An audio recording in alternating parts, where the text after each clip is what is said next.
a very personal connection, a true labor of love that Roger and I went on this journey together with. I mean, look at that. Look at that resemblance and beauty. She is Thank you. chip off the old block. Yeah.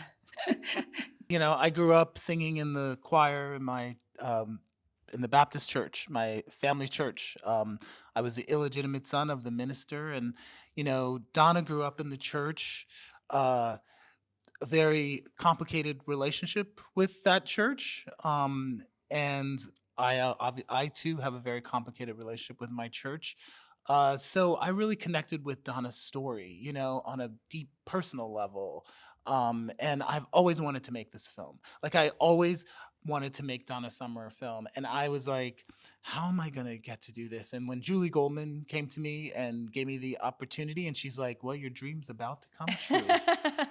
You're gonna meet, and she introduced me to Brooklyn, and Yeah. no stopping.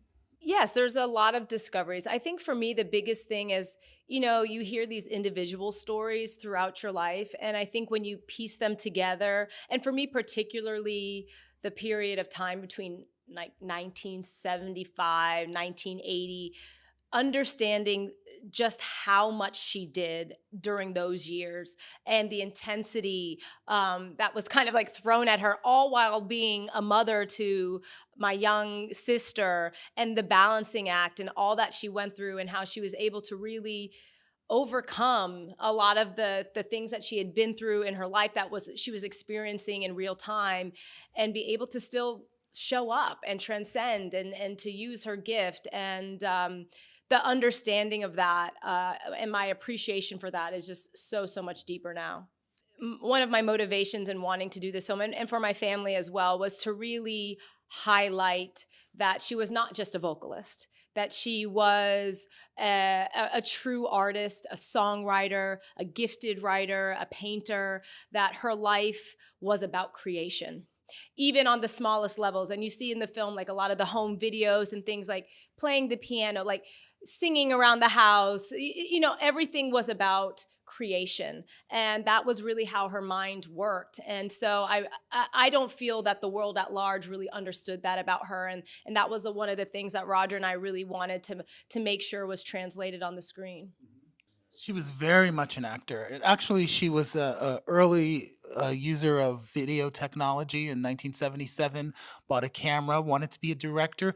Created what I fell in love with the material, because when I saw the material of these little skits that Donna would create backstage with her band, with her family, she would create these little worlds, and she would sign. She would basically Everybody give had a people role. everybody had a role, and they had to act them out. And that's a gift for a filmmaker, to have all of this incredible footage, as well as the home movie stuff that she shot. She would just set up a camera right in the beginning of the film. She sets up a camera at the piano with Brooklyn, and makes you sing at the piano.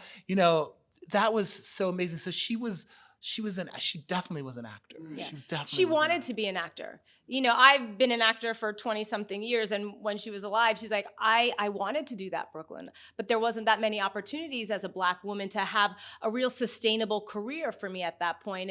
And so my focus was music. So she really took that early training of the theater that she learned, and really brought that to her stage performances, because being a character was something that felt a little bit more safe than being maybe that vulnerable, like person, so she definitely brought that dream into her singing. And she told stories through her music. Her songs are like, it's like you're watching a mini film, in your mind, because her songs was storytelling. Donna was a storyteller. So not only in her stage performance, but in the music, whether it was MacArthur Park or Last Dance or anything, or Hard for the Money, you could see the story in those songs.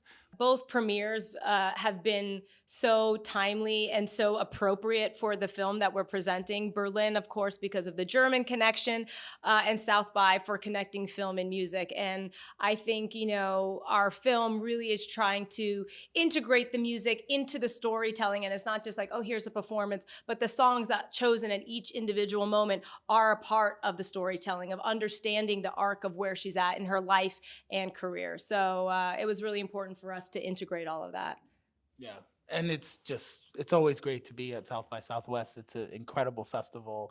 I'm 2 years in a row, and I love it. Yeah. It's just so fun, and the music fans the music fans that turn up, because the crossover of the music and the film, the music fans that turn up for the screening and are so passionate about Donna's music. It's so great to have that.